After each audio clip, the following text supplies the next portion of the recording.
That's exactly the point I'm trying to make. That I'm appealing to Nigerians. I'm appealing to all patriotic Nigerians. I'm appealing to the obedient movement, nationwide and in the diaspora, to realize that the project is not a one-day affair. That it is a major transformational project for the greatest black country in the world, Nigeria.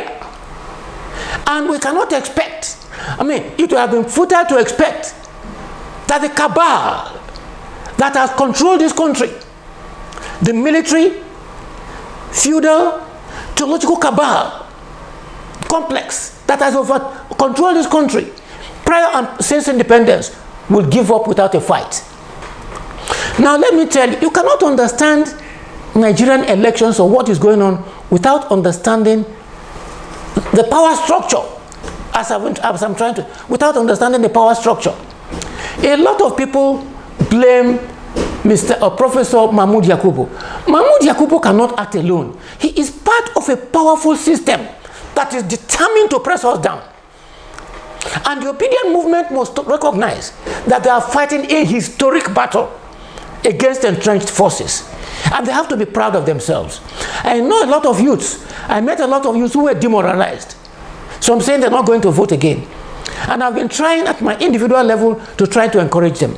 And I want to use this opportunity to appeal most fervently to the obedience wherever they may be, to recognize their historic role in transforming the greatest black country in the world, and therefore in transforming Africa, and therefore in transforming the black world, in coming out to consolidate. Because if they don't come out on March 11, they will be given a free hand.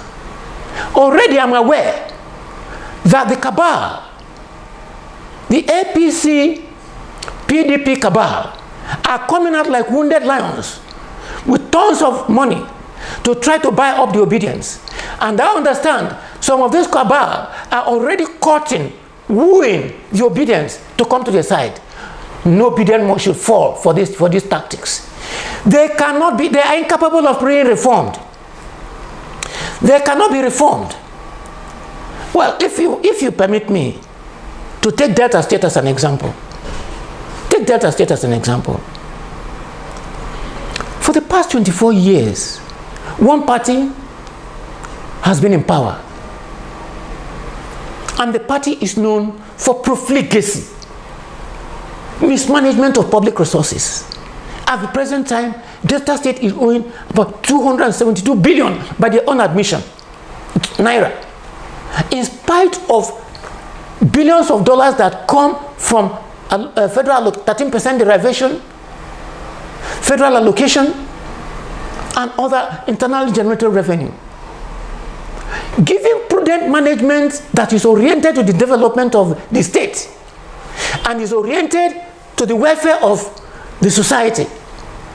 Delta State should be a Dubai by now, where people from other parts of Africa come to invest and to see the progress, the meaning of development. But where is the development? Look at Asaba.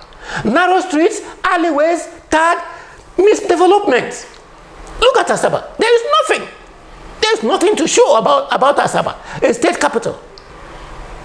After so many years of being a state capital, you tie one street, 2 cars cannot pass. Apart from ABC Road. All administrations have been doing on ABC Road. Tell me the other road that is in Asaba. What are the facilities in Asaba after all these years? So okay, let me give you another example.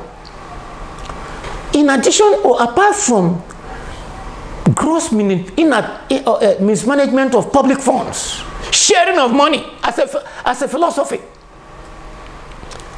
there has been a lot of complaints by indigents about aliens, headsmen from where nobody knows where, attacking innocent villagers, killing people, destroying farms.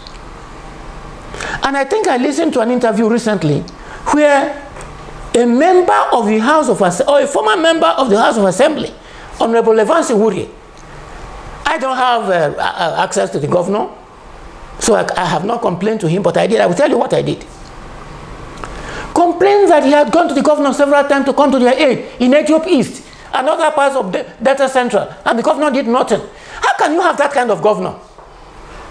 How can that call himself a governor of a state where aliens will come, attack your state, kill your people, and you keep quiet? And some years back, I learned that there was the Governor Kowa, called a meeting of Deltans to discuss the problem of herdsmen attacks on indigenous communities of Delta State. Unity House, Government House. And I went. I don't go there because I felt strongly concerned.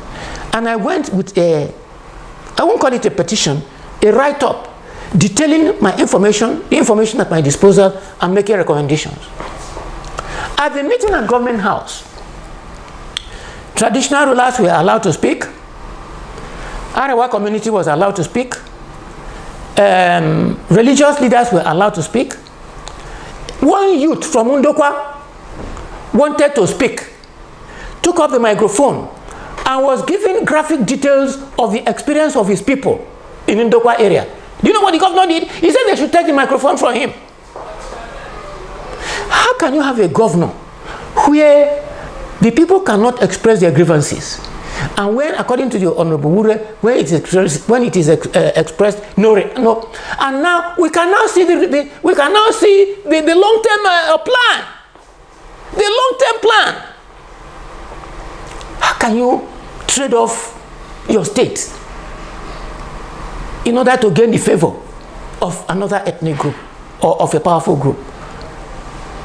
These are issues that go, this is even worse than stealing, than mismanagement of public funds.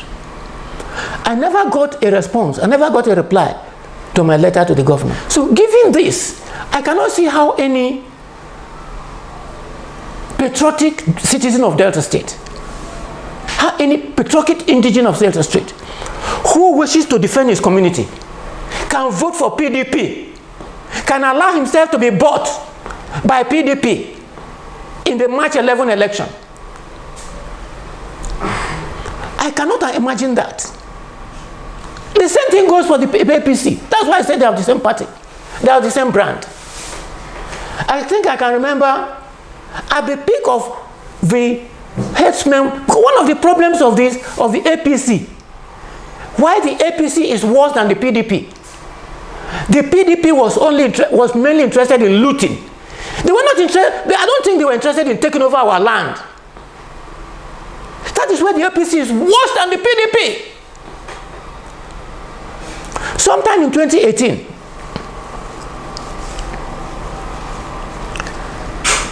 Special Advisor to President Muhammadu Buhari on Media and Public Relations, Mr. Femi Adesina, went on AIT and was asked a question about Fulani herdsmen taking over ancestral land in parts of Nigeria, including Southwest. You know what he said? He said, ancestral attachment? What will you gain if you are killed? In my own words now. That's the summary of it. Is it not better for you to hand over your land than to be killed?